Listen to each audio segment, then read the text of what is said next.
I've got the looks and the charm of an old movie star. Cary Grant, if you will, so I find it bizarre that this girl should refuse to step into my car. She must be shy, she'll come around, it's just a matter of time.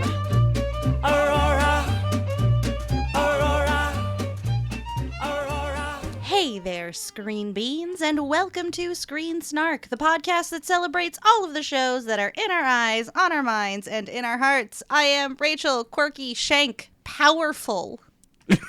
And I'm Matt, a.k.a. Stormageddon, tired. Can we just adjective ourselves from now on? That's it. You know how I have this middle name that's an adjective? Mm-hmm. I want to add more adjectives. I mean, why not, right? We're very descriptive people. That's why I have too many podcasts. But other folks I know who have too many podcasts. We have too many podcasts and podcasters today. We are doing a special on HBO's The Last of Us, and I thought there were no better people to bring on than the hosts of Cutscenes, a video game TV and movie podcast. Still learning the new line. And the hosts of that show, who also did a season episode-by-episode breakdown of The Last of Us as it aired. It is the incredible Jacob McCourt, Katie Lesperance, and Travis Colenutt. Welcome. Hi. Thank you so much. Should we do adjectives now? Because mine is just Canadian. You're very Canadian. You are very Canadian. It's the true. most Canadian. I'll join you, Matt, and Katie, tired Lesperance. There you go. What about you, Travis? Travis, wine buzzed Colenutt. Perfect. Perfection. Yes. Couldn't ask for more. Yes. I'm so grateful to have y'all on. I thought of as I've been an avid listener of Cutscenes and been listening to the whole run. I just listened to episode 9 today. There was no better idea for me to do another special because also Rachel's been doing week by week on their other podcast, and it was like, if we're going to talk about this show, this is the way to do it, since it was probably going to be my pick this week anyway. But before we get into all that, do you guys want to tell us a little bit about the podcast and what Cutscenes was before it was just the Last of Us show? Yeah, so I'll do the pitching because I'm the pitch man. So Cutscenes is as you said, a movie and TV podcast, but specifically about movies and TV that are either on video game properties or kind of in and around the video game world. So before our 4th season on The Last of Us, we did 3 other seasons where we covered television shows like The Witcher. We watched very bad movies like Grandma's Boy that kind of were not about video games, but were around the video game world. And we plan to keep going this year with season 5. So very excited to talk more about The Last of Us because we only covered the whole series a little bit in that last episode. So it's nice to have this recap with y'all. Well, thank you for being here. And if people, if you wanted to jump over to Cutscenes and didn't want to start with The Last of Us, I hear the Detective Pikachu episode is also very good. I know someone on that show. I wonder who it could be. Gee, I wonder who really likes Pokemon in here. But it was a no-brainer to do this also because this is one of those shows that Craig Mazin and Neil Druckmann's head in their asses aside, the fact that they keep saying it's the greatest video game story ever told, which it's not, but it's one of for sure. It is absolutely one of, and I think what's been fun for me is I actually brought The Last of Us Part 2 on this show, breaking our rules and bringing a video game because I was so impacted by its narrative. And so it only made sense to cover the show too. And Rachel, you've not played the game, right? I played some of the beginning, but I couldn't get Joel through the alleyway, and I gave up in the tutorial before anything else happened. I was just like, this is too hard. I'll come back when I'm better at video games. I love you. Bye. I loved what 15 minutes of gameplay I made it through. Amazing. Being Sarah was very fun and easy. It's true. And it got so hard. Everyone else here has played it though. Yes, right? At some point. Yeah, the first one all the way through. Yeah. Yeah. Okay. Cool.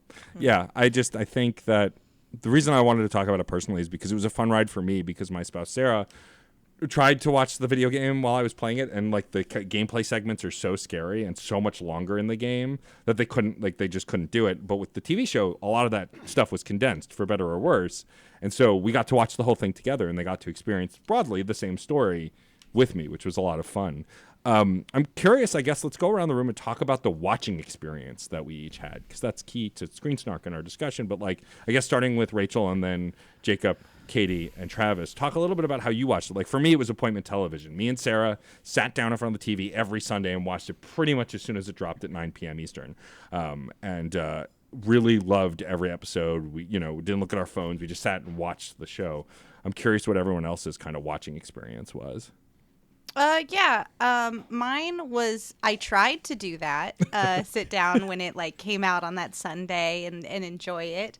But life got in the way. So a lot of times I watched it in the mornings, either the day after or the day after that, in order to be ready to talk about it for my weekly podcast. So it never was far from my mind, but it was far from my time. But every episode I watched, I thoroughly enjoyed. We had a running segment called That's the Fucking Shot, because there were just so many like beautiful shots or like choices that were made. And I watched most of it with my partner, except for one time I had to watch an episode without them and then came back to it, and I enjoyed the rewatch too. So I had a great time. I made a point to squeeze it into my very busy schedule. Impressive. Yeah, I was the same, where like it was appointment television except for the last 2 weeks, which was kind of painful because that, we were getting the penultimate and final episodes, and I had to do some travel for work. And so my partner was like, yeah, I'm just going to watch it without you. But I kind of like begged on my knees to be like, please, let's watch together. Let's have this together. And for both, she waited until Monday for me. And I'm really glad that we had a podcast that went out Thursdays, because then we could take a day to digest it and like not get on a mic. I don't envy the people who had to get on a microphone right afterwards and be like, here are my hot takes about the show I watched 30 seconds ago. Also, I hear on the internet there is a lovely photo of you weeping during the finale. Yeah, I cried during the finale, and I'm not ashamed to admit it. I cried multiple times during the finale. Like, even the not sad parts, I was like, Joel. Giraffe got me so bad. I'm like, the Calgary Zoo, your giraffes are beautiful. What about you, Katie? Oh, God. I also cried multiple times just because I'm a crier, and I just cry. Yeah. If I'm happy, I cry. If I'm sad, I cry. Just everything. It was same appointment viewing. My partner knew, he had never played the games. He's not that big into video games. But he knows how much that franchise means to me. Like, I've played through the first game twice, played through the second one, loved the second one.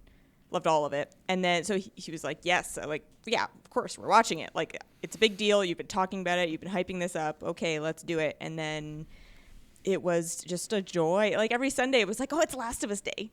It was just like a little thing at the end of the week. Like, oh, and I miss that. I miss appointment viewing. Like, I feel like I haven't had it in a while, and it was really nice. But yeah, I enjoyed. Since Game of Thrones? Probably. I think so. Yeah. To this level where I was like, since when Game of Thrones was fun and enjoyable to watch. I'll never forgive you, season 8. Never. I'll never get over it. What about you, Travis? I was all by myself. No, I asked my wife essentially early at the beginning. I'm like, do you want to watch this with me? She's like, give me the premise. And I'm like, okay, here's the premise. She's like, nope. And so this was because we were doing cutscenes. I made a point of making sure I watched it. Typically, like Sundays, as soon as it became available for me to stream it, I would watch it because I knew we would probably end up recording like a day or two later. But I didn't engage at all social. Oh my God, I can't say that. Social media wise, I didn't engage at all with it. Like typically, like if I watch a show and it's something that is actively coming out, like your appointment viewing. I like to, engage with it online or at least see what people are saying and stuff like that. But because we were doing cutscenes, I very much kept myself away from all of that because I wanted to keep my thoughts my own. I didn't want to have it easily influenced from what I saw online. So that was different. Where typically I like if I'm watching something that everyone's talking about, I want to see what everyone's saying. And so it was weird to just not do that a little bit. But then being able to voice all of my stuff with Katie and Jacob here was much more fun that way anyways. Than scrolling through my phone. Yeah. I did.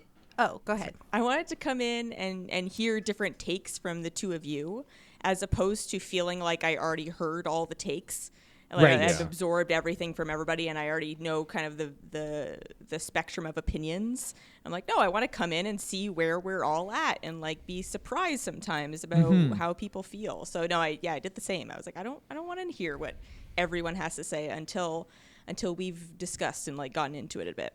Yeah. So that does lead me to ask the question: Did y'all watch the behind the episode segments after the credits with like? No, I didn't. haven't. I I'd did. like to now. I think I but would like to, haven't yeah. yet. Yeah, I definitely did, and it did sway like how I interpreted things, even if it was like, oh, I don't know about that. Like, so that's interesting to be like freshly driven snow. Yeah. Place to be with it. I love that. So I did, and I felt like it benefited me because I would see behind the scenes stuff like in the, I think, 7th the episode. horse. I found out the horse was not a real horse. It was like a, whatever, prop Blew my horse mind. on a Just rail. captivated by this Yeah. horse. Oh, see, then I was occasionally- in with the mushroom like prosthetics. Yeah. The fact that Yeah. the But voice then actors occasionally- of the clickers got to be actual clickers in real life is so cool to me. That the two people who were What? clickers in that most famous scene are the people who did the voices or still got to do the voices in ADR. I didn't even don't know remember that. which it I need to was. watch these. Yeah. Yeah, so many people from the original game got to like do roles in this show. I love that. It's really That was neat. always my favorite part of the post credits, where it's like, okay, who are you in the game? And that was But then Craig Mazin eventually sometimes would be like, but humans, they emotion. Like he would just make these like broad statements. So Craig like, Mazin. prepare yourself for that. Yeah. I love that they Joel is a human being. as a human. Yeah, let's dive in deep to that. I love that they brought in so many people from the game because it kind of, especially as a fan of the games, it felt like they were really validating what the games were and like Yeah. appreciating what they are, as opposed to being like, oh, we're going to take this thing and we're going to make a show and it's going to make us money and it's going to be great and people are going to love it, and like not paying that much attention to the games, I guess. Yeah. So though they really took it to heart that this is a valuable thing that was made and that talented people worked on it and that they have value and that they can contribute to the show. Yeah, I do want to say the running gag, of course, that was Jacob yelling about Troy Yeah. Baker. And then, of course, also yelling about Ashley Johnson when she was finally on. But for me, like very early on, the first time I got to see Jeffrey Pierce as Perry, because I love Tommy in the games, and like I knew that he was in the show, but I didn't want to spoil myself for where. When he started, he got a ton of stuff in that episode, in like the main episode where they focused on that town, which was so cool. But like, what I love is that none of these actors who were in the games sounded exactly like they did in the game. Even the one actress who was the same person in both, I felt like her performance was very different. Merle, is it Merle or Dandridge. Dandridge, but I don't know how you pronounce the first name. I think it's Merle Dandridge. Her Marlene was so dynamic from the video game version. And I think that's fascinating to me. Like that you've already played this character. You could just do the same thing, but she didn't. She absolutely adapted the character for the big screen, the small screen, whatever. I mean, that's probably a good like 12 years removed from Yeah. when she played that character originally. So like I assume you become a better actor over time, right? Like with Yeah. anything that you devote your time to, you improve. So it's like, no, she can bring more to that character. So it's nice. She could revisit it as a more mature actor and see what she could do with it. This is a good place to also talk about the casting, because the casting is phenomenal from top to bottom. Of any complaints that I have, and I have a few, none of it has to do with the casting. Yeah. Pedro and Bella were both incredible. Anna Torv made the character Tess her own and very different. Frickin' Bill and Frank, like that my boy Nick Offerman got to be in a Last of Us TV show and essentially be a more unhinged version of his Parks and Rec character is kind of really great. But like everybody in the show, and even Nico Parker as Sarah, and the fact that we got to spend so much time with Sarah in the first episode, way more than we do in the game, like all of this casting was incredible. Gabriel Luna, who I've loved since his run as Ghost Rider in Agents of S.H.I.E.L.D., like he's such a good actor, and to see his version of Tommy is so different from the game, but still so good. And I'd say even maybe better in some ways, just because we get to see him at a different point in his life and see more of him and see his family sort of blossom. I think that the casting is really incredible. Were there any standout performances to you guys? Like stuff that really was like, I mean, it's all of it, right? But like some specific moments maybe? Travis, do you want to talk about Anna Torv now? I was just gonna, when you said Anna Torv, I went, Anna Torv! Like, I wanted to just scream her name. I love Anna Torv so much. I was so happy to see her in, like, I miss her. It's been all the way since the beginning of, like, episode 2, or, like, yeah, she was at the end of episode 2. That's when she died, and it was just, like, she's gone. And she was just so good. Like, it was just a perfect 2-episode, like, guest appearance, and just, like, 2 and done and out, but, like, it was just so good. And just made the character Tess much more, I don't know, just memorable for me, I guess. Like, it's not that Tess wasn't memorable in the games, but she isn't, like, I don't know. It just feels like an intro to the game. It feels like kind of like the prequel section, and then it's like, okay, that's done. Now we're, like, in it. Exactly. Whereas this didn't feel like that. But Tess haunts this whole That's series. the thing. Like, she's this silent entity in the room where both Ellie and Joel are like, that's someone we both lost. Yeah, like they lost Tess, and the fact that they bring it back at the end and they mention Tess, and it's kind of like, yeah, like that is something that happened to them, like, and they had to go through that, and it just, I don't know, something about it is just I very much enjoyed. So yeah, Anna Torv. Yeah, they made if her we're gonna matter. scream names, I guess. Yeah. There are so many guest stars and niche characters and everything that I could mention. But my brain just goes to Bella Ramsey. Oh, yeah. And how, because I didn't know, I assumed that she would be good. Like, right. At the very base, they'll be good. They're cast in this HBO show, but everything I'd seen before that is just Game of Thrones, where she played one character who did one very specific thing. And then I didn't know if she would be able to give the range that Ellie has. And then she's just a powerhouse in every single episode, and then brings new stuff every single episode where I'm like, oh, you can do that too. Oh, and you can do that. And I couldn't believe it. Like, I'm so excited to see what she does next in her career. Like, what is the next project that she takes on? Because it seems like she's going to be very picky. Like, it seems like she's being selective about her roles. And I love that. Yeah. Love an actor being very selective and like picking and choosing of what things that they're passionate about. So I'm so pumped to just watch this young actor just like progress and come into her own and see what they do. But Bella Ramsey just blew me away. Yeah, Bella walks this beautiful line of this tainted innocence, you know, swaps it on a dime, like cursing, like shooting people, murdering them, and then turning around and being like, puns? Yeah. But puns? Yes, and being silly, and then trying like a to child. Project strength. Yes. Perfect. A kid just trying to be like, no, I'm strong. And then sometimes being super, super vulnerable. Like, as the show goes on, she shows more and more vulnerability as it goes on because she feels more comfortable and safe with the people that she's with. But yeah, she captured that kid trying to be an adult so well. Loved it.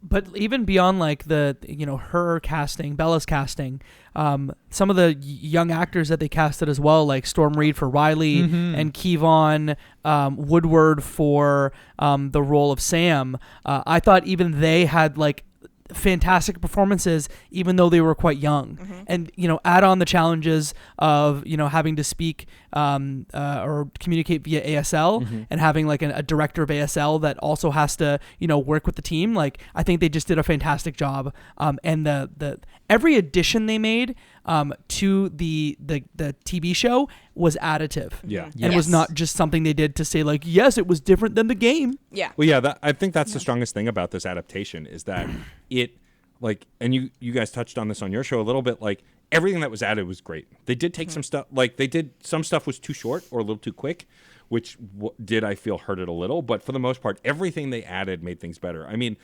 and also like this goes back to like talking about interacting with the internet. As we know, people are super sane and totally calm when talking about The Last of Oh Us online. yeah, everyone on the internet loves nuance. That's another Yeah. reason I was okay with staying away Love from the it. internet. I was like, Right. I don't need to hear irrational Like, takes that are just there Yeah. for the sake of being there. I'm okay. And I want to shout out Kenneth Shepard, a previous guest of this show, and did tons of great Kotaku write-ups for the show. Like his article on the Bill and Frank episode is so great. And like I made the mistake of reading the comments on Kotaku, and the first one was, "But what did it have to do with the story? It was boring." I was like, "Okay, come on." But like that Hi, episode. The characters that we meet that come in pairs are often reflections of the emotional life of Ellie and Joel that we Literally. can't see because Ellie and Joel are emotionally stunted until they grow to love each other. So like they're there for thematic reasons. Yes, you correct. absolute sewer demon. And so, like, for me, like, the reason that Bill and Frank will always stand out for me is my favorite episode, I think, is of course, being a queer person, like, it's just such a beautiful beacon. But beyond that, it's just, like, I love seeing relationships develop, and we only in the game get such a whisper of what they might have had briefly, because it's just like we find his body and a note. There's no history. Here we get to see them grow and then die together peacefully. They got to die together peacefully in the pandemic. I guess I should also say there are going to be spoilers in this episode. Obviously, if you've not seen The Last of Us at this point, we are going to be talking about major plot points in the show. But like the fact that they got to go out on their own terms during an apocalypse is just such a beautiful message in a bottle. Was it perfect? Who knows? But I really loved it. I think that Yes. No, Matt, It was the perfect. correct answer is yes. It was perfect. It was a perfect episode of television. No notes. And that's But I- an unusual choice. Like Yeah. you're saying, like they died peacefully together in bed during the apocalypse, basically. And that is a choice that most things don't make because they're like, well, no, it's apocalypse. It's got to be exciting. We got to heal these notes and we can have these like exciting deaths. And I was like, no, but like the most beautiful thing is the unusual thing. Right. And to be able to see that was gorgeous. I mean, I think what makes this show also stand out is like, I've loved a ton of video game stuff over the last few years. Detective Pikachu, I mentioned before. Both Sonic movies are a lot of fun. But I think what makes this stand out from all that stuff is not just that it's serious, but that like there is a quality within the cinematography, the special effects, all of that stuff that like we just haven't seen in everything. Especially everything on TV, right? A lot of those movies, like Pokemon movie looked very good for the most part, except Gengar, who is terrifying. But like, you know, I think what that made this feel so epic is that they knew they couldn't just green screen everything. And there are some shots that like you look at and go, oh yeah, okay, that's green screen. But for the most part, you look, we mentioned the giraffe shot in passing, but that shot, while still I could tell that not all of it was real, it was still breathtaking. Mm-hmm. It was still as awe-inspiring as the incredible graphics in the video game. And like when you're dealing with a video game that is literally one of the most impressive looking video games, even at the time on the PS3, you have to do that, right? Because otherwise people are gonna be like, oh, it looked better in the game, and that's the last thing you want. And I think that's what really like hooked me is all of the other stuff was great, but also there was this attention to detail, the video game movements, like boosting Ellie up to push a ladder down. Like most people are like, oh, that makes sense. And for me, I'm like, oh, it's a video game thing. Look, you do that in the game, right? Yeah, you Or can e- really smell the video game on this one. Even I, who hasn't played the game, was like, "Oh, he's picking up another gun. Cool, Yeah, got it." Yeah, I do want to hear Jacob's standout performance before we get too far in the weeds. I think it was Storm Reid and Oh, Kevon. good. But I mean, can we talk about Pedro Pascal for a Yes, second? we can absolutely talk about Pedro First, I Pascal. just Is wanna this say- is this the daddy minute? Is this the daddy minute? Before let's move- Jacob Daddy Minute, I will say that Kayvon is a massive hockey fan, and my husband was ecstatic because I was off Twitter. Did you see the Capitals video? Oh yeah, and he's showing me Twitter. He's like, "Did you see? Did you see?" I'm like, "No, I didn't see. I'm not looking at anything." He's like, "He loves hockey," and as you know, all proud Canadians, he was thrilled. That's it. He got to visit Alexander Ovechkin like at the Washington Capitals game, Got a signed and stick was just and like glowing. Yeah. So Pedro Pascal, daddy time. Go ahead, Jacob. Yeah. Yes, Uh-huh. Yeah. the Yeah. daddy time. I mean, I've kind of said all the things. I think that Pedro's having like the year of his career Yeah. to have like The Mandalorian and this go simultaneously and have, you know, 2 big projects to go on every late night show and talk about while people make fan cam videos that I watch. I think it's just something we needed to mention, you know? Totally. I mean, his and he loves his trans sister. yes, Love it. Yes, That's important to note. It's hey, it's not hard, you sewer gremlins. exactly. And spends time with every kid on the red carpet too, you know? Yeah.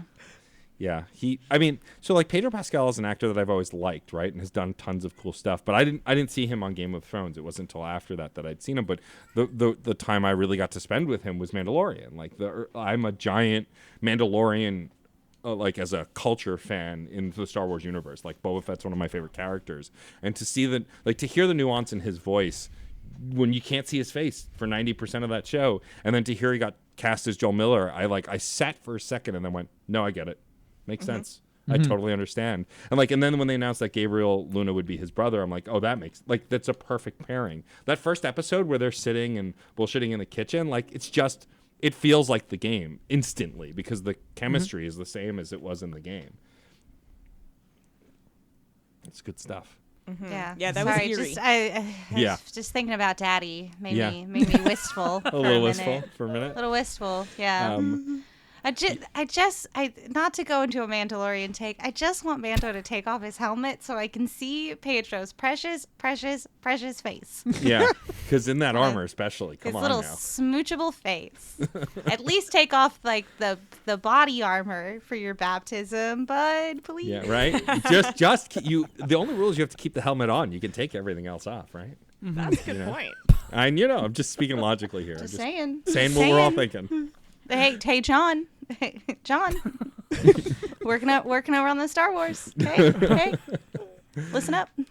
But yeah, I mean, no, but you're right, Rachel. Like this is like the peak of his career, and you guys teased this on your show. Like, I don't know if he's gonna get on Marvel, but it would make sense, right? Like he's done so much pillar stuff. Like it just makes sense to go to Marvel or DC or something. Oh, he was already in DC. He was Yeah, he what's was his in name? Wonder Woman 84. Yeah, he was in Wonder Woman 84. So like Marvel's really the only thing he's missing. He's done video games, he's done DC, we'll see. But like He also doesn't have to. He No, doesn't of course. have to. That's Nope. the Yeah. thing. That's true. That's why That's I don't totally think true. that he will, because he has everything else, and I feel Yeah. like he comes off as a intelligent, thoughtful person, and I feel like he knows that might be too much. Yeah. That it might be just a little bit too much. I mean, then again, when you're in a Marvel movie, you're surrounded by other stars. Also, it's not like he would be leading a Marvel movie, but still, Yeah. I don't think so. I think it's gonna be like, nah, I don't need to. Maybe he'll Yeah. do like a couple like indie things in the next Yeah. little bit. Maybe he'll be like, no, I'm gonna do like these quieter things. I 'Cause love he's when an been- actor does like 1 for you, 2 for me, 1 for you, 2 for Exactly. me. Yeah, Like yeah, I yeah. love So that. that'll Totally. stretch to phase 19 or whatever the hell we're phase we're at. I don't know. But yeah, no, I feel like he might just like take a break. He's been totally. busy with I mean, like yeah. interviews and all these like press tours. I feel like he may want to just like relax for a couple years, and then I'll Yeah. get my free dinner, as was the bet. Katie, you're gonna lose this bet so bad. He's gonna be. You literally said he has villainous intellect. He's perfect I for didn't Doctor say Doom. That's what I villainous. heard. Don't put Yeah, words in I my heard mouth, villainous Jacob. intellect. How dare you? It's fine. It's fine. Oh. So just for reference, our bet is if he is in the MCU before the end of Phase 6, then Katie owes me dinner, and then vice versa if he's not in the MCU. So we'll see what happens. Stay tuned. All right, yeah. love We've got that. another reason to subscribe to cutscenes. There you go. See, find out how this bet goes in what 4 years? 3 years from 3 now. 4 years from yeah, now. exactly. Hachi Yeah. machi. I really just I think that why this show resonated with me more than other video game stuff is not because this is my favorite story. Like I'm with Katie. Like I think they're some of the greatest video game stories, but like for me, Last of Us Part 1 and Part 2 are the Requiem for a Dream of games. And what I mean by that is like I watched Requiem for a Dream once and it broke me. It's such a depressing but beautiful movie. I can never watch it again. I've tried. I can't get very far in it. And I haven't been able to, like, I had to when I played The Last of Us 1 on stream, which helped because I could talk to people. But The Last of Us 2, it was after the apartment fire when we were displaced. I was just in the basement by myself playing, and like I had to take breaks, and then when I finished it, like I came up in hysterics, and Sarah's like, "What's wrong?" Like I was just broken by that game in the best way, right? It's an incredible story, but like it's one of those stories that I don't think I could ever revisit. What I love about the TV show version is that there's more levity, right? They let it breathe a little more, and there's more levity, and so I could see myself rewatching this season because there are more moments of joy, and there are more moments of like levity or even comedy. Now, that said, as far as we know, the next 2 seasons will cover the second game, and it could get way darker, right? Because the second game, is no secret to anyone, is much darker.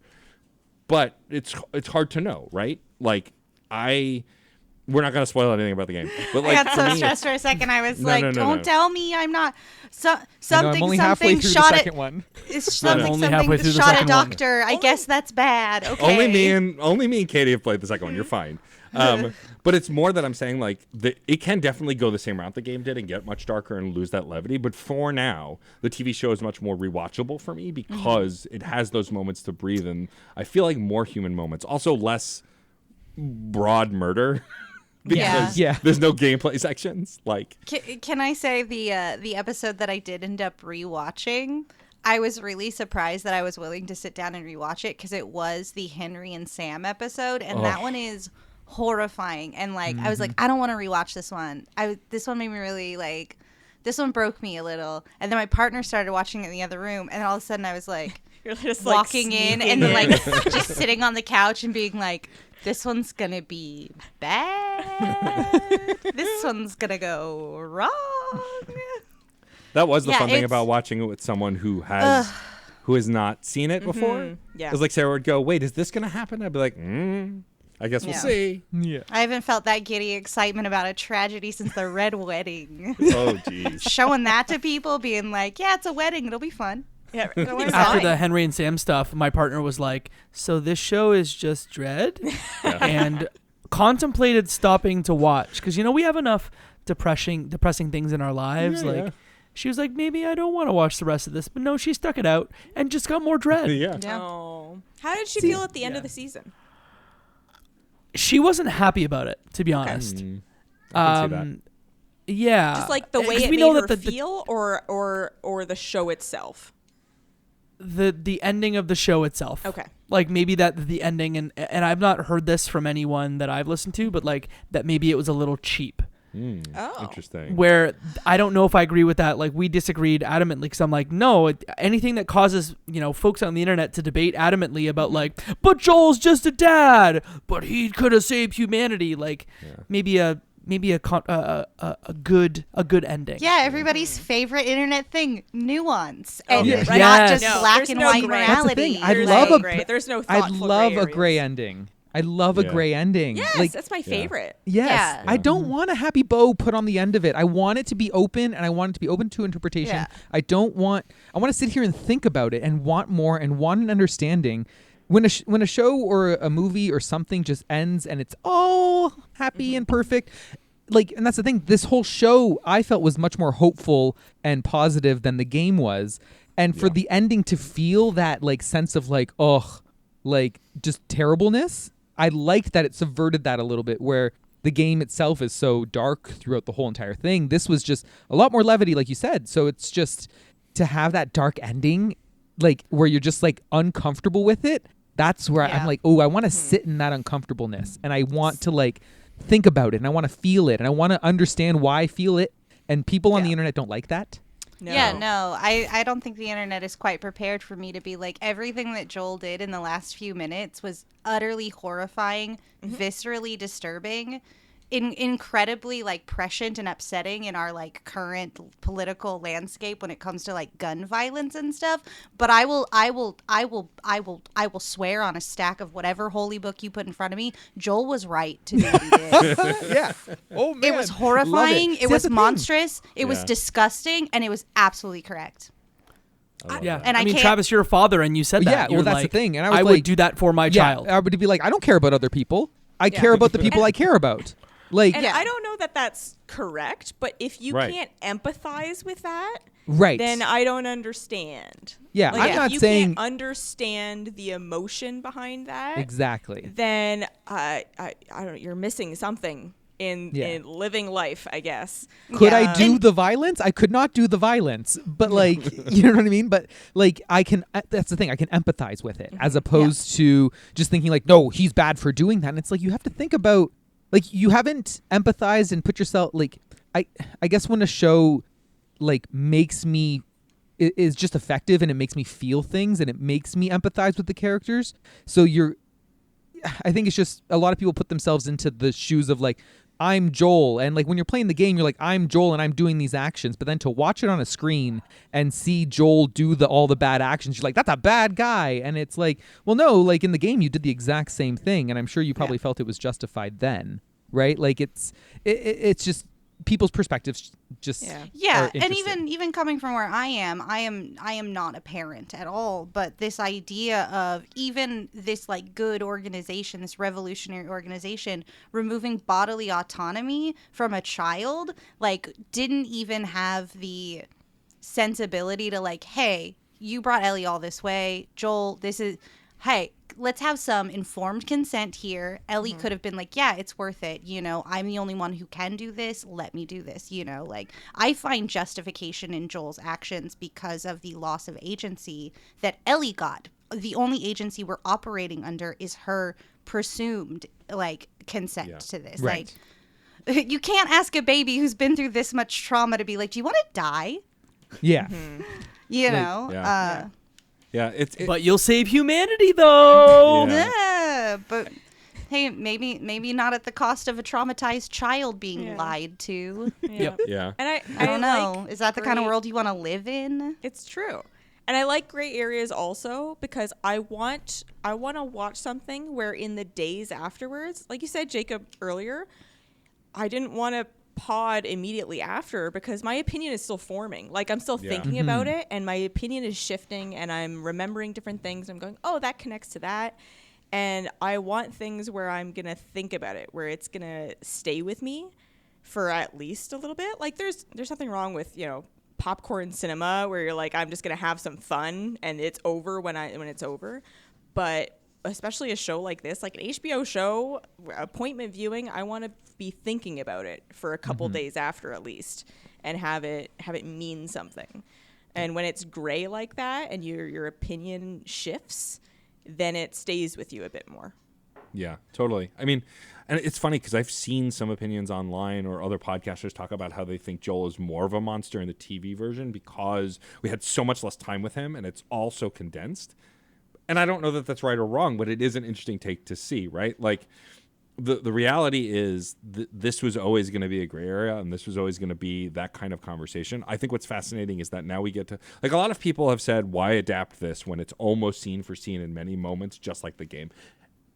And I get the complaint if you don't want to watch it, then don't watch it. But I don't understand the complaint about it existing because tons of folks don't play video games. Like I've talked before on this show and my other shows about how my spouse plays some video games, but like they had played stuff on Nintendo and Game Boy and then jumped to the Xbox and didn't know how analog sticks worked because generally there's no explanation for analog sticks in most modern games, right? You are assumed to know the basic mechanics of a controller. And so that makes it so unapproachable for people. Sarah's played a ton of games since, some really cool stuff like Spiritfarer, and had a great time. But like the barrier to entry is so much higher for someone who has almost no experience. And something like The Last of Us, which like Rachel was pointing out earlier, is very intense and requires a lot of like just inherent knowledge. People can experience it without having to learn all that. They can just experience it.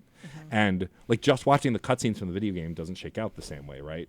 No. Also, this allowed us to get so much backstory. The first 2 episodes, like that whole before the credits stuff that I know you really loved, Katie. You all did. But like So giving many us the flowers to Christine Hakim for the performance of the mycologist who's just Yeah. like, Yes. you have to blow up the city. blow up everything. You yeah. have to blow it up. Like, It was just brilliant. Yeah, And like chilling. wrecked would- me. And we would never get that because that's not a video game thing, right? Like sometimes they'll do flashbacks and stuff, and we did get Left Behind, which is incredible in video game form too. But like the scientist in the first episode. That's a TV thing to like be in the past and forecast. Also, such an incredible actor to hire to do that scene too. But like, it's one of those things that I think makes the show unique, even though a lot of the Joel and Ellie stuff was very reminiscent of the games. Also, the performances are different. Bella Ramsey is not the same as Ashley Johnson, and that's good, right? Like, yet both Pedro and Bella and all the other characters feel like that character, right? There was no one in their roles where I just went, nah, I thought the game did it better. I think they both stand on their own, right? And that's really fascinating. Yeah, beyond the value to somebody who hasn't played the game, I just think they're just two different things. Yeah. Even the take of, I've seen the take of that the show is better. The show is so much better than the game. I'm like, but they're two different things. Yeah, you're comparing in two different things. mediums. Yeah. I can't replace playing the game with watching the show, and I can't replace watching the show with playing the game. It's the They same are thing two as like different books that get things. adapted. You get that Yeah, exact same or thing, like- right? Yeah, like a everything. play. It's not the same as the book. The book is It's a better. I'm like, completely yeah, different okay, experience. it's a different Yeah. thing. You're reading a book. That's not the same thing, right? Like, Yeah. people just they think they're easy to compare when Yeah. something is similar, and it's like, no, like just take things differently. Experience things in different mediums gives you that like a different experience altogether, and Yeah. you can love this and hate that, or love both, and all things are valid, right? It's just Yeah. people just need to accept it. I just hope the medium like continues to mature, and that at some point 10 years from now, when we have a game version and a television version and a movie version of an IP, intellectual property, then like people won't make a big deal out of it. Yeah. It'll just be like, oh yeah, I loved all three of those for different reasons. There's just this weird thing about video games still. Y'all know. compare it. Y'all live it. Yeah. And Yeah. have to compare it and rank it and It's grade not lesser. things. And It's different. Yeah. It's It can't- completely different. Just imagine if we treated like adaptations of IPs like the same way we treat performances of Ebenezer Scrooge, where it's just like that's just another performance. Like Yeah. Michael Caine did one thing, Bill Murray Why would did another anyone thing. play Ebenezer Scrooge ever again? We've already Yeah. done it. We don't need to see it again. On Screen Snark in 2023, we're canceling Ebenezer Scrooge. Never again. Never again. Canceled. I mean, unless Jonathan Majors plays him. Okay. Uncanceled. Give me Jonathan Majors shouting about spicy mustard. Please and thank you. Yeah, with his shirt off. I need it. Oh goodness. Jonathan Majors, Ebenezer Scrooge. Yeah. Thoughts, Matt? Oh my God. Yes. I mean, I'd watch him do anything. I'd watch him slice bread. I don't care. Let's be real. He doesn't eat bread. No. And neither do folks in The Last of Us. If they wanna live. Yeah. Oh Yeah. I do want to. We've had a wonderful love-in for this piece, this lovely piece. I do want to know, does anybody have any notes, any amends, any Yeah. I wish they had done this a little differently? I don't want to go first. I have a major complaint that I'm willing to air because I think Cool. it doesn't bother other people, but the obsession with Ellie having a violent heart and being violent in the games, Ellie becomes more violent in the second game. Ellie learns to defend herself in the first game. It looks like they're leaning into what they anticipate they're going to do in seasons 2 and 3. But I thought the fact that they kept pointing it out, that even what's his name says it in the episode, like before he assaults her, which is a whole other thing. Like, I think I just think we would have understood it. We understand someone getting naturally violent over time, making it seem like Ellie is has a penchant for violence. I get that tends to be her personality as we see her progress in the second game, but like I just didn't like. I know that there's going to be scene setting in this show for the second and third seasons because they have the full story already. But like that was one of my biggest complaints. Is it was just it felt like there was this obsession with pointing out how violent she was when most of the time she was defending herself. And even if she is more of a violent person, like that whole scene with her stabbing the clicker that was against the wall in the basement just felt pointless. Yeah, that one was the weird. one scene I didn't like. Yeah. I was like, And- you seem psycho. Like you Mm-hmm. seem like you're. Are they trying to convey like she's crazy? Like what are they trying to convey here? Like why did this scene exist? That was the weird one. that I Yeah. didn't totally Yeah. understand. And I'm Other still than Well, I mean, that- wasn't the purpose of that? The purpose of it was that like that was the first time that Bella would have seen the character would have seen a clicker up close Yeah. after what happened in Left Behind, Doesn't right? matter. I It's don't still know. weird. It's still weird. It's still Yeah. over the top and it- weird. Yeah, and it makes it seem, in hindsight, knowing what we know about Riley, kind of unmooring, because I don't think you'd want to recreate the trauma where you had to murder your best friend who just became your girlfriend, you know? Yeah. It was just odd. Yeah. Like you said, Yeah, Travis, it's very I did not strange. understand the intention of it. I was like, are you giving us creepy child vibes? Like, I Yeah. don't understand why. Yeah. Because that's not the vibe I get from Ellie in the games ever. Yeah. Like, there's no Other creepy than- child vibe. Other than Yeah. that, I also didn't mind them pointing out the quote unquote a violent heart. Yeah. If they had meant it as if like, oh, like since you were a baby, like that's absurd. But I don't know. It didn't feel like too much except for, like I said, that one scene. It bothered me even like after viewing it originally. It just seemed odd and like purposeless. Like I was like, what's the Yeah. point? I don't Yeah. know what you were trying to convey, and I feel like it just came across as uncomfortable. Yeah, we've had so many opportunities to illustrate that Ellie is humanity's salvation, and she's kind of a little asshole. Yeah. You know? Yeah. We didn't need the rest of it. Like, I love so much that Ellie is the key to a cure, possibly, likely, we don't know, but that she's just a little shit, and it's like, yeah. Let's live in this like dialectical thinking. Like, this is your savior. I'm gonna smack the teeth out of her though. And she's Yeah. a teenager. She's a Yeah. teenager. Just- like I she's love- not a hero. She's just Yeah, a teen in she's an just a apocalypse teen, and messed up like- stuff has happened. You know, a lesser story would have made Sarah the savior. You know, would have Yeah. made Right. the very sweet, pure, innocent the savior. And I like that Ellie's a little gritty, a little dirty, Yeah. a little nasty. She's a regular person. Yeah. I think the biggest complaint is the obsession with mentioning it. Like, I don't mind that she was violent. I just think the constant bringing it Yeah. up was annoying. And then my Like, other show don't tell. right. And then my other big complaint, which I voiced online before, is how Anna Torv dies. Like, how Tess dies. I don't care that it's not the same as the game, right? Like that she doesn't go out guns blazing. I personally hate that we filmed this scene where a zombie essentially assaults her before she dies. It just seemed odd.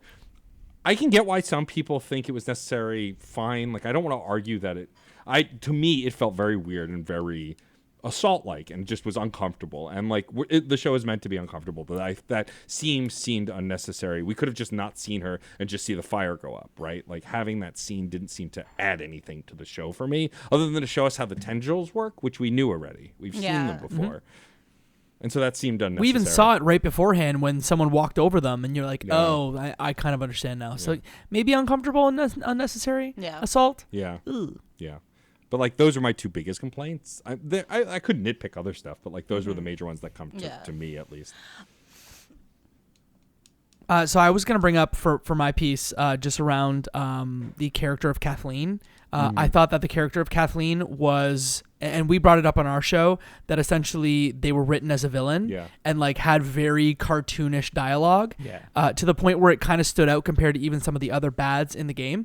I think Melanie Lynskey is fantastic. I mean, if you watched her in Yellow Jackets, you would know that like she's a powerhouse. So it was truly like a writing decision, not an acting decision. Yeah. But compared to all the other big bads, clearly stood out as like, this is written a little weird. Yeah, I can see that. Yeah, I think so. My biggest one, and the only one that I really care about, although I mean, yeah, like you said, we can nitpick things in here, and I have many things I could nitpick. I think my biggest thing as the season unfolded that I was like, oh, okay, it's not going exactly like I expected, I guess, was that the first 3 episodes, I think, set my expectation for a slightly different show that it ended up being. And then after those first 3, it kind of settled into a show that I really liked, but just felt very different from the first 3. And it just set me up to think that we were going to have these episodes that explored a lot deeper, I guess, and that we would see more people and how they felt and how they lived, and that we would like really, really detail the entire world. And then it really zoned in on Ellie and Joel, and which I was okay with, but I was like, oh, I thought we were doing this other thing. And then I got something else, which is, like I said, it's fine. But I did go, oh, that's not happening anymore. Okay. And I was slightly disappointed in that. Yeah. I will say my greatest sort of note is, and I want to emphasize this is about the writing, not about the performance, because I think Scott Shepherd was an incredible David. But I think that his villainy was like hats on hats on hats. And it was just like, so he's a fake Christian and a fascist leader and a guy who does a cannibalism, and also he really wants to marry Ellie. And he'll let a building be on fire, and he'll try and essay a child in a burning building, and it just like it kept getting more and more out of like the realm. See, I understand like the stuff about Kathleen being very cartoonish. Like, I just don't think. Here we go. Here comes the political take. I just don't think neoliberalism is ever going to write a revolutionary very well. I don't think that it is something that is grasped, because like the moment you get it right, the moment like that art is going to be like, you know what? Maybe we should do a revolution. I don't know. Maybe. And I think it's really difficult because like that sort of like political, like, well, if somebody tries to fight for something better, they're going to become a despot. And it's like, it's not necessarily true. But okay, you can have this quote unquote democracy, sure. But in terms of like really making a point, they were just killing one dog away from just making this the most overwrought, mustache twisting villain I've ever encountered. But still performed beautifully. Like, this person keyed into all that ridiculousness, and it was enough to save it. But it was just like, no you gray area you gotta kill one of these villainous darlings, please. Maybe don't make them cannibals. I don't know. Yeah. You mean the apocalypse isn't post-political? What? I mean, I think for that character specifically, he carried the weight of the video game character, who also had all those hats, and I think that's why. And maybe it worked. I mean, he also was a boss fight in the video game, right? Like, that scene in the burning building is a unnecessary boss fight in the game, like where you're running around as Ellie trying to escape. And like, I get the point of putting it in the game to add drama and stuff, but it does translate poorly, I think, to the TV show. I think. Yeah, I think it's one of those few times where like Ellie's innocence needs to be super protected, and that's why they made him so bad, so they could like internally justify her like stabbing him repeatedly. Yeah. But I think it would have been enough that he like locked her in a cage. Yeah. Or was a cannibal. Right. Could have just been a cannibal. Like, also, like, this is said with humor and love, but like the obvious shots of the meat was too obvious. Like, then they had a line, and the chewing for a minute. Oh, it was just unnecessary. Chewing. You just wanted the ear. That's all you wanted. Suddenly, I'm hearing the score of Sweeney Todd in this show, and I'm just like, what? Yeah. Travis, did you have a moment that stands out? We've kind of touched on, like, if I had anything, honestly, it's kind of it is what we've reiterated about Kathleen and then David too. And I think a lot of it is because if we had just one crazy, really bad villain, like mustache, could have given them a pass. For right. one. You could have just done David. But then the fact that we had already done a villain that kind of went from 0 to 100, like Kathleen's running around being like, children can die and it doesn't matter, and like she just went kind of like off the deep end at the end of her moment there, that then David also does the exact same thing. It just felt a little repetitive. I think, but that then in turn also brings up the point of like, it felt weird that we spent like 2 full episodes with that, with the Sam and Kathleen and all of that stuff. Whereas kind of like what Katie was saying, I would have liked a little bit more later on where we're developing Joel and Ellie a little bit more so that emotional payoff at the end is, or even just like the oh my gosh, he's lying to her at the end feels a little bit worse. Yeah. We spent a lot of time shortly after the Bill and Frank episode. We spent 2 full episodes with, the Sam and Kathleen of it all.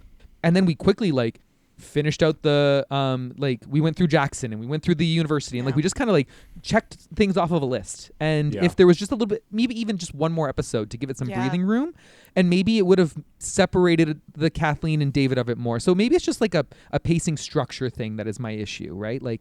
You could have kept it all, but maybe it just needed to be worked a little bit differently. But honestly, it's such a nitpick for such a show that was so great overall that it's really hard for me to sit here and talk poorly of it. So I'd watch it again, even the David episode. Yeah. Exactly. I love it. I love Ellie screaming, "I'm the little girl who bit off your fucking finger." Yeah. I live for that. Yeah.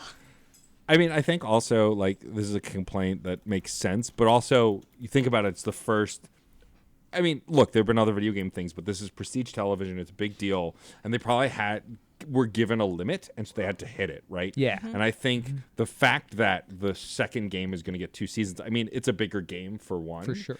But I think that's a sign that they probably are hopefully going to look to do that. I'd hope so. That's the thing. That's my hope for the next seasons, that we get some breathing room to have the characters grow and it feels a little bit more natural. You don't have to rely on time jumps and implied growth between the characters, right? The final episode being Joel being so chatty and Ellie being so kind of down in the dumps and everything, but also you've skipped ahead a bunch of months here. Yeah. And but has it been like this the entire time? It's just it felt like the last episode was really trying to jam in happy moments between the two of them where they were connecting, and I felt like if I just had a little bit more of it earlier on, I wouldn't felt like it was a little ham-fisted at the end. Yeah. I feel like these newer television shows where it's we're only going between 8 and 12 episodes always have a penultimate problem. It's just kind of peppered into fitting this in an 8 to 12 episode structure. I would have loved just one more little side quest before they got to the end of just them working through what happened with David. I wish that section had been its own episode, Yes. Joel, I wanted them to play Boggle, and I wanted to watch the whole game. Joel just meeting Ellie where she is in that moment with that Boggle is just, it's so good. It was I cried. That was a part where I was crying. I was Joel's a father. He's I want to hear bad puns. Hit me Yeah. with some bad puns. Yeah. I'm oh, that's such a dad just trying to cheer up their kid of just that thing you love. Tell me about that thing you love because I know you love it, and please be happy.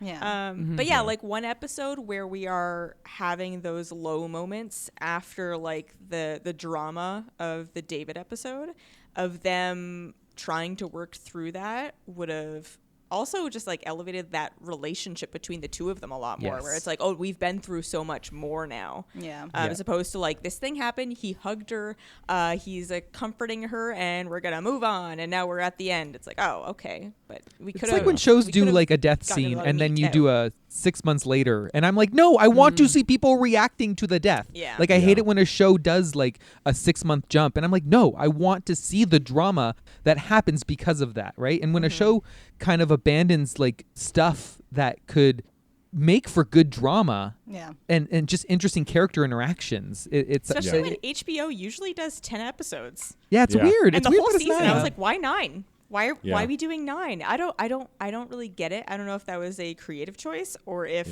they restricted them to 9 for some reason. I wish we had gotten one more parallel relationship, one more duo, because we had Bill and Frank, then we had Henry and Sam, and then we didn't have a third one to sort of round it out to be this is how we're going to present this relationship. Maybe it could be a really toxic relationship where someone is, withholding information. I think we could have turned David and his lieutenant James into that. Right. But they seem to both have the same amount of information, so it kind of it could have worked. You could have put it there. Yeah. Yeah.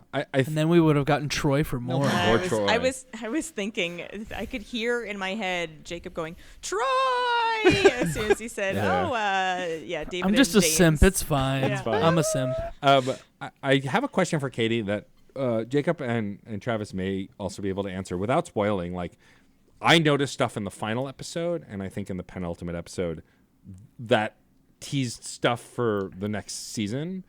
Like, that reflects on 2. Like, I saw people in the background of that firefight that I'm like, I know who that is. And, like, that's really fun. I like that this show nods to the game without it being obvious. Like, I know for a fact I saw a character who will be integral in the second season and from the second game that no one who's not seen it will have a clue. It's just a body.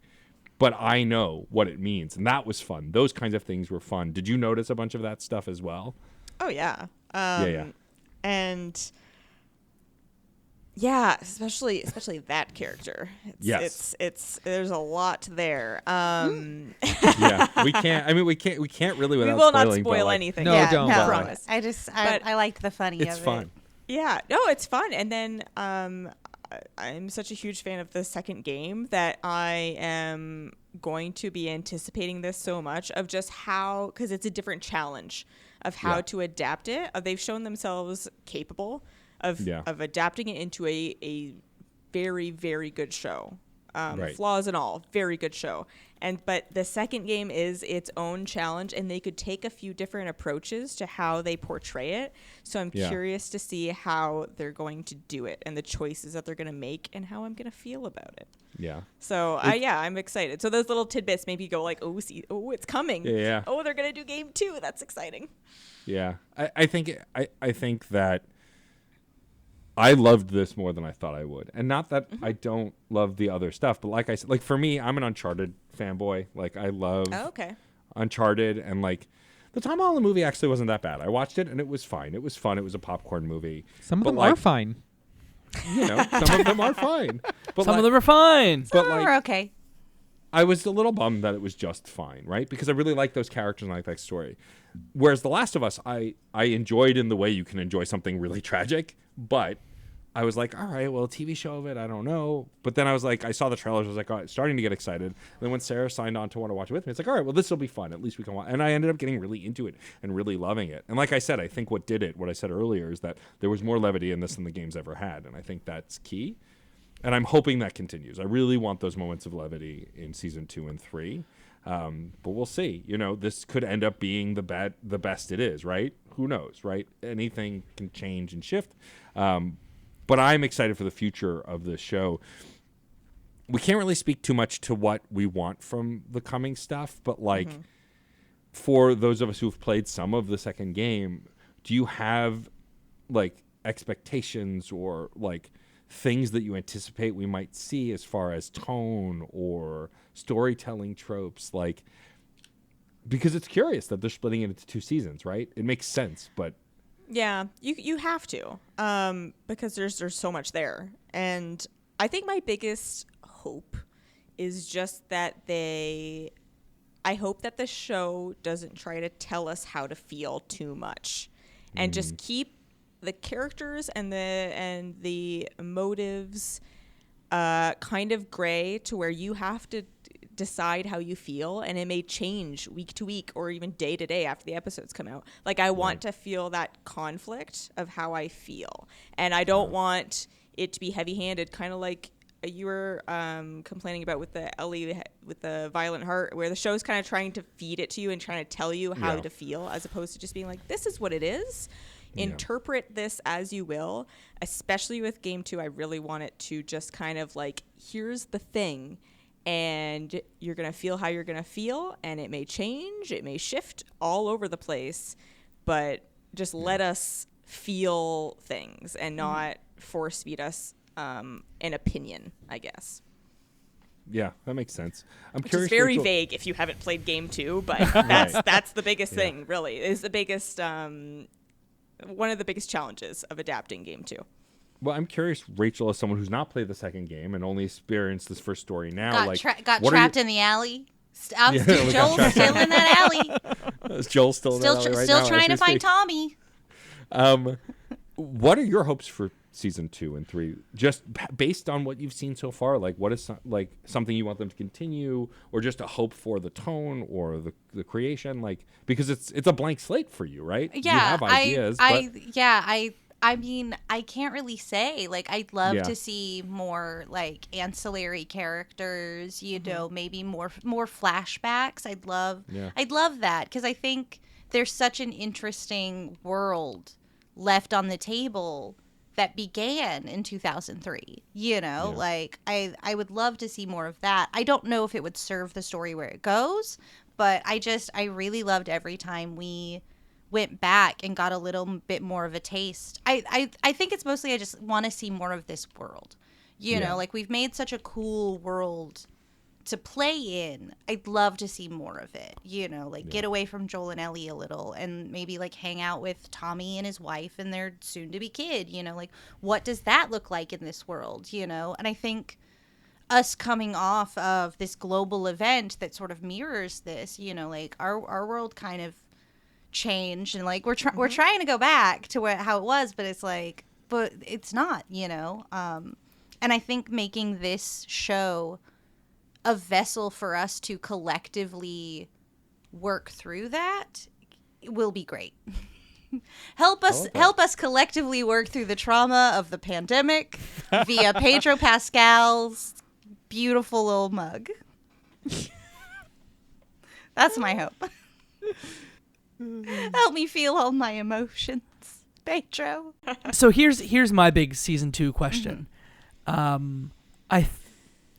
Craig Mazin and Neil Druckmann have now an impossible job with casting Abby, in my opinion. That is a difficult task. The character is divisive within the gaming community.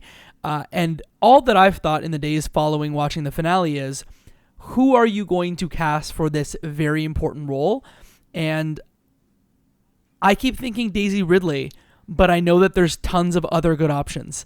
Everyone's shaking their head no. I can't see Daisy Ridley. I mean, who knows? You can't see Daisy Ridley? Maybe she'd be great. I don't know, but I have a hard time seeing that myself. I like Daisy Ridley, so I'll go, sure. But I don't know anything about Abby, so I couldn't say. I want to see more. Right. Daisy Ridley's great. Give Daisy Ridley the treatment. You know who's at the height of their career and that could pull off Abby? Pedro Pascal. Yes. You know what? He's doing really great at mask work. Let's just make him like a Mrs. Doubtfire kind of get up. Done. Go nuts. Solved your Go nuts on problem. it. As long as they throw a lime at someone at high velocity, I'm happy. Yeah, Mrs. Doubtfire. Travis, how Yes. about you? Legitimately, I don't know. I don't know because I haven't played. I've played enough. I've played about less than half of the second game. Do I have a full scope of Abby? I don't know.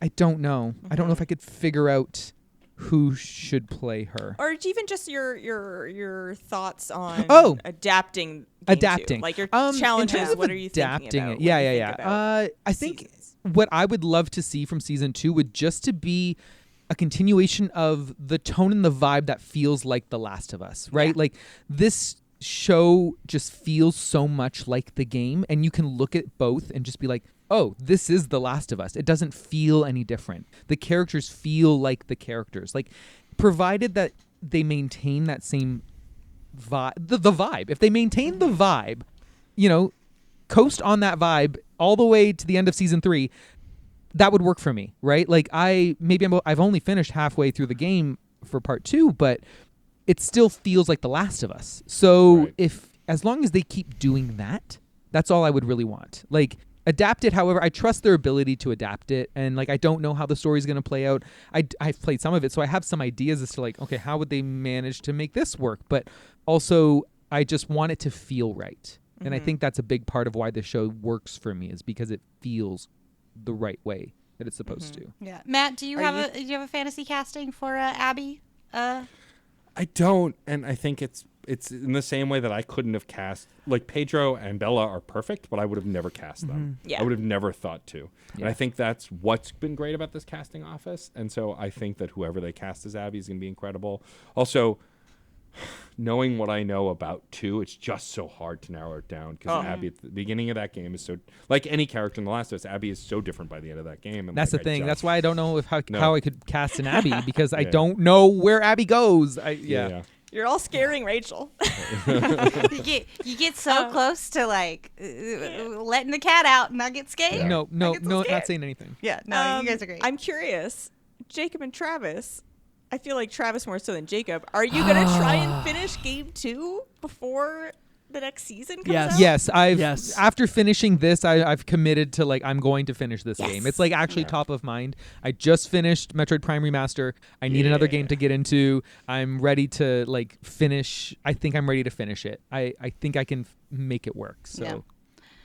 Yeah, same. I'm just on the fence about like, do I watch all the cutscenes again? Am I gonna start over? Because I got 15 hours in, Yeah. so like I'm in it. Yeah. So I don't If need to it was restart. I think me- I'm fresh enough. If it was me, I'd replay it. But I know you, Yeah. Jacob, and you don't really like long games. I don't. So I can't really tell Long you games to aren't do my that. thing. Yeah. No. There's already 15 hours chopped off. Don't need to do those again. Yeah. Yeah. I will say between my last playthrough of The Last of Us and today, I have mastered the Breath of the Wild. So I might be able to like control my shit. So I'm tempted to play the game. I'm tempted to get through it. Yeah. Hopefully Rachel- I'll get past the alley.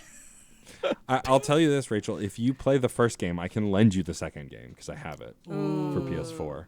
I don't have a PS4. Oh, Would you you'd have even want to it on- play the second one before? Yeah. You'd probably want to watch the show without That's the playing thing. it, I right? don't Yeah. know. It depends on Yeah. like if I get through the first game and I go, I'm ready. You know. Yeah, Yeah. that's fair. Would it be interesting to be like I went from 0 to like all the way in? Yeah, That's- to come at that's- the show from yeah. the opposite perspective both of sides, now having yeah. played the thing. Yeah, Yeah. Yeah. I don't know. It depends on Something to think on about. how long it takes for them to get the next seasons out. yeah. That's true. Mm-hmm. Well, before we wrap up the show, we have a few things that we need to do. The first Yeah. thing is we always do a 3-word review for every show. Every time someone brings something on the show, they give it a 3-word review. And so I would love each of us to give a 3-word review, but you cannot use the words the, last, of, or us. They Yeah. cannot be in your 3-word review. Yeah. Also, your 3-word review doesn't have to be a sentence. It can just be random adjectives. It can be whatever you want, whatever words you want. Yeah, actually. apparently we love adjectives this week. We Who knew? we do.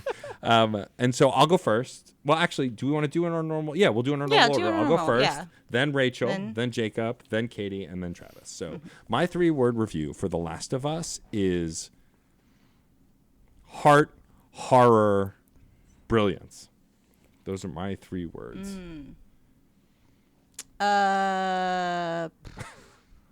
My 3-word review is gonna be Bill and Frank.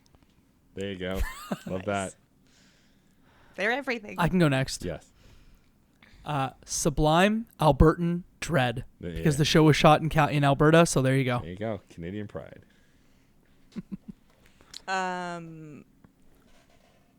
Love-filled devastation. Oh, nice.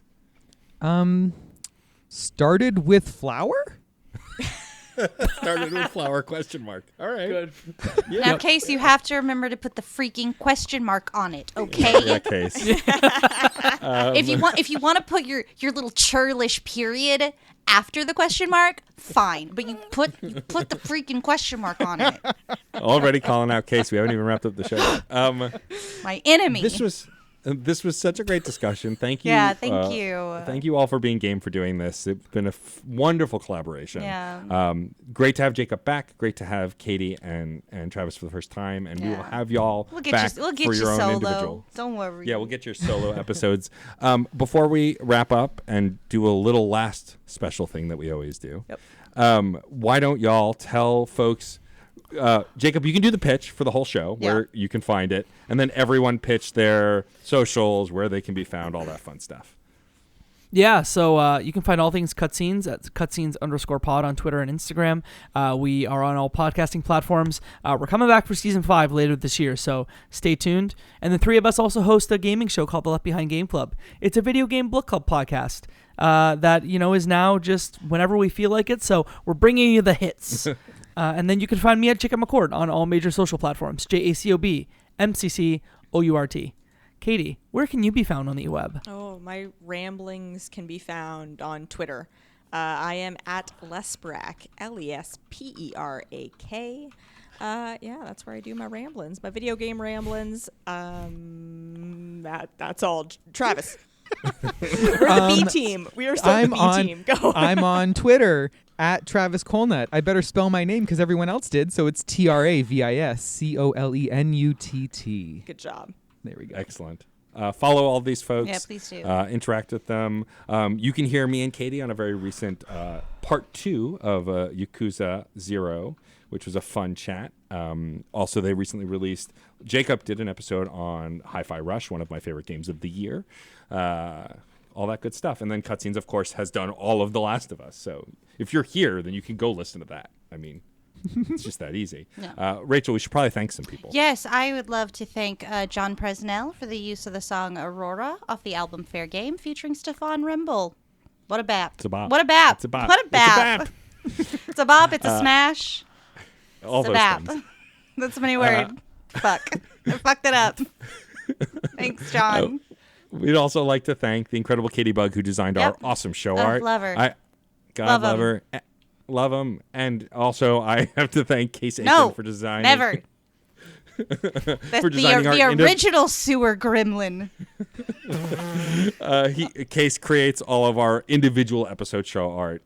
He does fantastic work, so thank you, Case. And I'm going to choke slam him to hell. Why don't you take out your enthusiasm by talking about our podcast home? Yes, you can find out about all of the terrific shows we got going on here on the Certain Point of View Podcast Network, of which we are so grateful to be a part of. If you go to the website certainpov.com, you can find all the shows, links to the Discord server, get involved in the community. Yeah.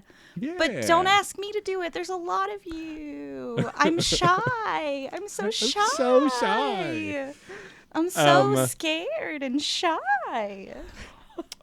Also, if you could rate and review us on your podcast platform of choice, we'd appreciate it. Also, rate and review Cutscenes. Yeah. Rate and review every podcast you listen to. Break Please. It really all your helps. computers and give all of these shows a 6. Exactly. There is a link in the show notes to Apple Podcasts. You can go right there, as well as a link to our Discord server, as Rachel mentioned earlier. Ratings and reviews are huge for us. We're also at @screen_snark on Twitter. Feel free to message us there, follow us there, all that good stuff. And now it is time before we. Oh yes. I got a different question. Oh, okay. So before we always ask our guests our final question. Yeah. But Rachel's going to change it up for the show. I'm gonna do a themed one. After having watched season 1 of The Last of Us, are you Team Humanity or Team Mushroom? Interesting. I mean, based on everything we've seen, I think I have to be Team Mushroom. Hell yeah! I guess. Hell yeah. right? If you want to go with Most the of winning the side. Most of the humans you meet are not great, and you Yeah. know what? Maybe it's time for the mushrooms. The mushrooms have been lying in wait all this time, and they're just like, it's time now. It's our time. Step aside humanity. Yeah, So- Katie gets it. We've been leaving the mushrooms down in the dumps, and you know what? Maybe it's time They for are them to literally rise up. grown in shit. In So- shit. Yeah, And they're just but- like, hey, we want to do other things aside from grow in shit. Yeah. And then who are we to say no? So I think They I have think a real I'm sense Team of Mushroom. community and contact. Yes, you know, they work Yeah. together. They feel each other's feelings. Love me and a they hive mind. empathize with each other. Yep. And I mean, we should really be more like the mushrooms. Yeah. Yeah. I didn't think I would be on this take, but the more I talk, the more it's clear and evident. So Yep. My take is lame, and I have to be Team Humanity, but only because the reason you become a mushroom is by eating infected gluten, And you can't. and therefore I would never do that. So I have to be Same. Team Humanity. Sorry. Yeah, I'm with Jacob. I'm gluten free, so I guess I'm Team Humanity as well.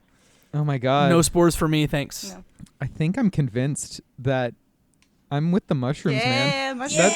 Listen, I know we have umbrage Rooting for the with underdog. it, but at the end of episode 2, we do prove mushrooms like kissing. Yeah. Nobody else is kissing. Big ole smooch. Big true. ole Open mouth mushroom kissing. smooch. Big ol' mouth smooch. because they love kissing. Oh my Welcome to God. Team Have feelings Mushroom. too, you know. Here's some kissing. All right, that's it. I'm steering us into the finish line. Thank you again, Jacob, Katie, and Travis for Thank joining you us. This so was much. wonderful. This was so much fun. Thank Appreciate you. y'all taking the time. Of course. Yeah, thank you so much for having us. Thank you for having us. And of course, I also need to thank my brilliant, beautiful, stunning, and charming co-host, one Rachel Quirky Shank. And I need to thank my Bill and Frank co-host, Matt, a.k.a. Stormageddon. Oh, boy. And on that note, I will also thank our incredible listeners. We will see you at the movies or on a couch somewhere. Bye-bye. Aurora, Aurora, Aurora, Aurora, Aurora, Aurora. Metal to magnet, she will be mine. Aurora. Hey, Oh, hey, Jeff. what's going on, guys? Oh, talking about Superman. Oh, cool. I could talk about Superman. I could talk some more about Superman. We know. I'll bet a few people would want to get in on this. I'm down. You know it. That sounds like fun. I'll do it. Cool, let's do it. We can call the show Men of Steel. And you can find it at certainpov.com. Or wherever you get your podcasts. Yay. CPOV. CertainPOV.com.